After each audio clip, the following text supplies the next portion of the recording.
नमस्कार, मैं हूं सुयश मिश्रा। जंगल में भीषण आग लगी थी। पशु पक्षी मनुष्य सभी तमाशबीन बने खड़े थे, लेकिन एक चिड़िया समंदर से अपनी चोंच में पानी भरकर जंगल में डाल रही थी। सभी उसका मजाक उड़ा रहे थे। एक मनुष्य ने कहा, अरे चिड़िया, तू बावली हो गई है। तेरी चोंच भर पानी से क्या समंदर की आग बुझ जाएगी? चिड़िया बोली, आग तो नहीं बुझेगी, लेकिन जब भी इस आग का इतिहास लिखा जाएगा तो उसमें इस बात का जिक्र जरूर होगा कि सब सिर्फ तमाशा देख रहे थे, लेकिन एक चिड़िया ने आग बुझाने की पूरी कोशिश की थी। ये कहानी हमने आपको क्यों सुनाई, ये हम आने वाले अपने खास कार्यक्रम गोरी के वंशज में आपको जरूर बताएंगे। बहरहाल आज एक घटना जो हमारे साथ हुई उसे आपसे साझा करना जरूरी समझता हूँ। मैं सुयश मिश्रा उत्तर प्रदेश राज्य मुख्यालय से मान्यता प्राप्त पत्रकार हूँ। मान्यता नवीनीकरण की जानकारी के लिए मैं पिछले कई दिनों से सूचना विभाग के चक्कर काट चुका हूँ। प्रमोद जी से लेकर ओपी राय जी तक सबसे मिला, लेकिन समस्या का समाधान नहीं हुआ।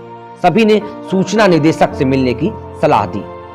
मैंने 2 बार सूचना निदेशक उत्तर प्रदेश से भी मिलने का प्रयास किया, लेकिन उन्होंने भी समय नहीं दिया। सोमवार 25 जनवरी को सूचना निदेशालय में मैं पुनः गया।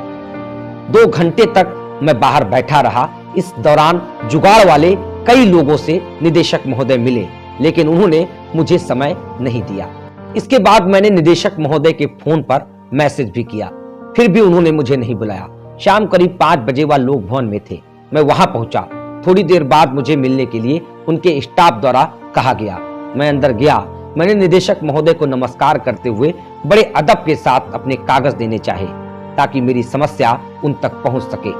उन्होंने मेरी समस्या सुनने के बजाय मेरी उपेक्षा की।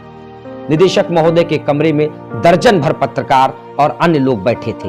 उसमें से कई लोगों ने मास्क तक नहीं लगाया था।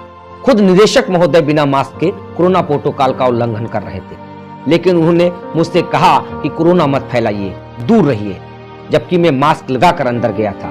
मैंने कहा कि नवीनीकरण की फाइल है, आपसे सिर्फ जानकारी लेनी है। इस पर उन्होंने कहा कि सीधे मेरे पास क्यों चले आए, ओपी राय से मिलो, मौर्य से मिलो, जाओ। बड़े आश्चर्य से मैं उनका व्यवहार देख रहा था।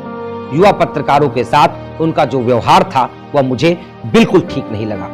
उनका व्यवहार बेहद अपमानित करने वाला था। इतनी बड़ी जिम्मेदारी निभाने वाला एक नौकरशाह युवा पत्रकारों के साथ ऐसे पेश आता है, मैंने आज ही जाना। इससे ज्यादा दुर्भाग्यपूर्ण तो यह था कि वहां मान्यता प्राप्त पत्रकारों के एक बड़े बुजुर्ग नेता भी बैठे हुए थे। इस पूरे घटनाक्रम के दौरान वह भी क्यों मौन रहे, मेरे लिए यह भी किसी आश्चर्य से कम नहीं था। शायद उनकी भी कोई मजबूरी रही होगी। बहरहाल मैं सुयश मिश्रा पिछले 1.5 दशक से लगातार पत्रकारिता के क्षेत्र में पूरी ईमानदारी और जिम्मेदारी के साथ कार्य कर रहा हूँ। पत्रकारिता से पीजी और वर्तमान में शोध का विद्यार्थी भी हूँ। उच्च कुर्सियों पर बैठे जिम्मेदार अधिकारियों द्वारा मेरे जैसे युवा पत्रकारों के साथ ऐसा व्यवहार विचलित करता है। मैं इस पूरे मामले में कल एक शिकायती पत्र उच्च अधिकारियों और जिम्मेदारों को दूंगा। साथ ही युवा पत्रकारों के साथ दुर्व्यवहार करने वाले ऐसे अधिकारियों के खिलाफ लगातार आवाज उठाता रहूंगा, क्योंकि मैं पत्रकार हूं, लाचार नहीं। नमस्कार।